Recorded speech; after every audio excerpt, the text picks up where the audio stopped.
Hi, I'm Brian King, and this is 5 Things Friday. Today I want to talk to you about 5 ways to diffuse an argument with your wife. I should probably call this 5 Things I Wish I'd Known When I First Got Married, because it seems like I learned every one of these the hard way.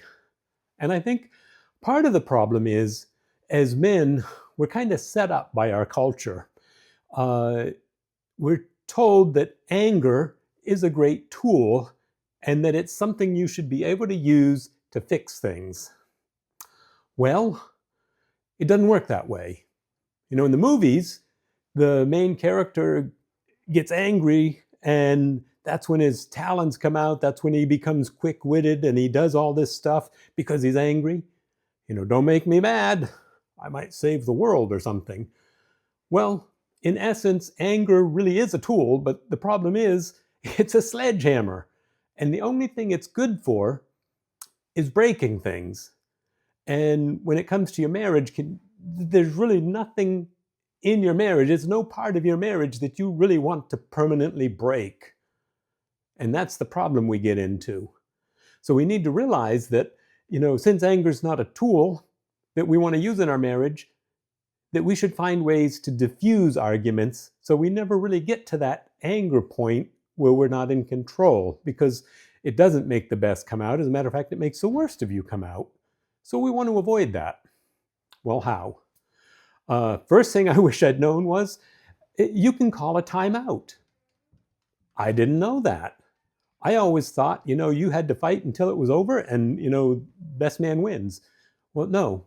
When you're arguing with your wife, just say, hey, this is getting a little out of hand. Time out. Let's just start over.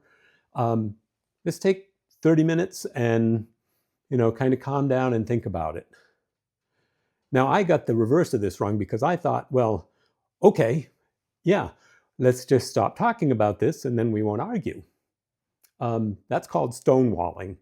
So basically, okay, this is an issue we always fight about when we talk about. So my solution was, we're never going to talk about that again. The problem is, you have to talk about it eventually. And when it comes up, it's a fight. And instead of just being a disagreement, it's an all-out battle. So you really want to avoid that. It's kind of the difference between calling a timeout and taking your ball and going home. The game doesn't continue if you do that. So how do you call a timeout? Well, seriously, say, hey, we really need to settle down. I want to talk to you about this, but let's do it in half an hour after we've settled down. Or, if something comes up when you're leaving in the morning and you just say, hey, we'll talk about it at coffee. Plan when you're going to talk about it, put it on the list, and then talk about it. Lots of different ways to do it, but you kind of have to catch it early, because once it gets to the point where you're ready to start shouting and run out and leaving or whatever you're going to do, then it's a little too late. So start early. When you feel that anger start coming in, cut it out. Say, hey, time out. No, we're not going to do that. I want to talk to you about this. I want to communicate. I want to make it right if something's broken. Let's just settle down a little bit and start fresh in half an hour or later today, or, put it on the calendar for the weekend if it's something really big. Just let her know that it's not going to be forgotten. And then don't forget it. That's the important thing. Get back to it when you're both fresh and you can just talk about it instead of fighting about it. Number 2, acknowledge her feelings. People tend to de-escalate when they feel like they're being heard. You don't have to agree with her. There can still be a disagreement, but let her know, say, hey, I can see that you're upset and it makes sense you'd feel that way. Now let's figure out how to fix this. So that's number 2. Just de-escalate by acknowledging her feelings. Let her know you're there and you want to work on the problem, and kind of take it a little slower and pause and breathe. That's the first thing. And then just kind of keep bringing it down. That leads us to number 3, which is lower your voice. And change your body language. I work with men almost exclusively, and we are loud. We talk loud when we work. We don't think anything about raising our voice. But when you're talking to your wife and you don't think you're getting your point across, sometimes your voice just continues to go up, and then she feels like you're angry and arguing when you're really just trying to communicate, but you really need to bring the voice down. And just don't let it go up there. She's your wife. You want to treat her kindly. The other thing is the body language. Try to stay open. Try to say, it's going to be okay. We'll work on it. Don't be like, this again? Okay, I don't know. See the difference? You really don't want to cross your arms, roll your eyes, and like treat her like she's causing you a great inconvenience because you've hurt her or something like that. You really want to make sure that you bring the voice down and keep the body language open and easy to get along with.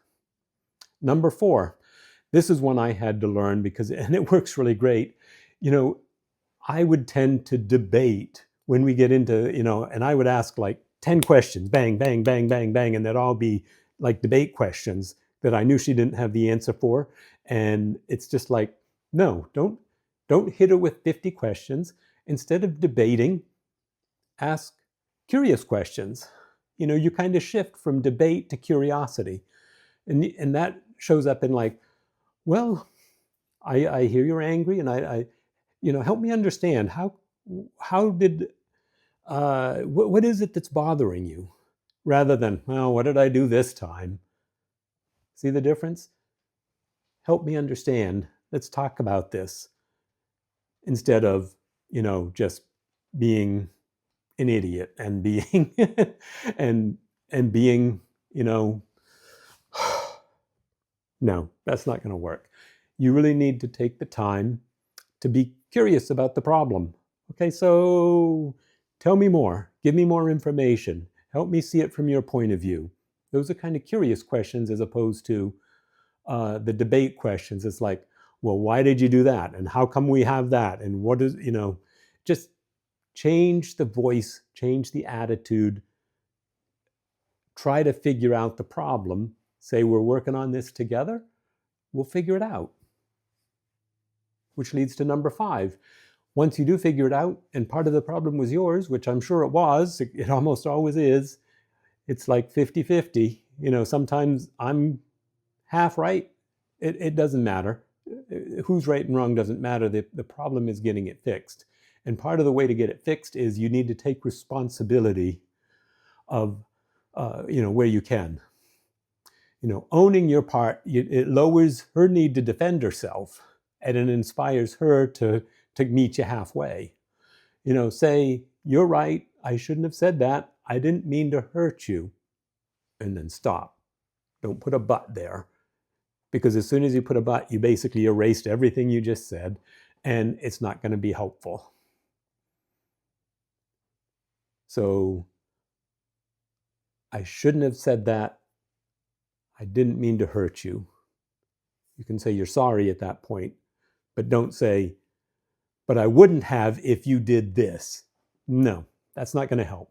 That's just going to continue the debate, continue the fight, put the ball in her court, let her come back and say, okay, I accept your apology. I was wrong too. And then you can get to the makeup part and get things back to the way they should be. So I know those are, like I said, those are 5 things I wish I'd known earlier, because we went through an awful lot. One of our biggest areas that we fought about was finances. And I didn't know you could take a break. I didn't know that I shouldn't stonewall. I didn't know that I should avoid the I'm sorry, but, because I was always debating. And I didn't know that we should use, together language, like we can fix this, we can work on this. Instead of you always spend too much, you, or whatever the issue is, or whatever it is, put it in the together form. We can work on this. We can fix this. We have a problem. And then work on it together using those 5 de-escalating, diffusing,